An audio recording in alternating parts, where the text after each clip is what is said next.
AP విద్యార్థులకు సంబంధించి దసరా సెలవులు వీళ్ళకి మాత్రం 6 రోజులు మాత్రమే ఇవ్వనున్నారన్నమాట.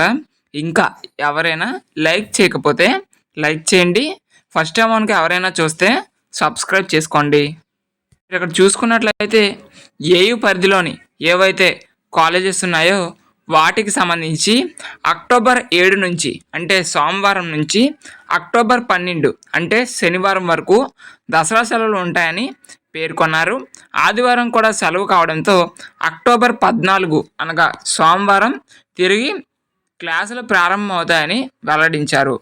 ఏవైతే ఏయూ ఎఫిలియేటెడ్ కాలేజెస్ ఉన్నాయో వాటికి సంబంధించి మనకి అక్టోబర్ 7 నుంచి 13 వరకు హాలిడేస్ ఇచ్చారు. 14న మనకి కాలేజెస్ అనేవి రిఓపెన్ అయితే అవుతాయి అన్నమాట. ఓకేనా, అందరూ కూడా గమనించండి. Thanks for watching this video.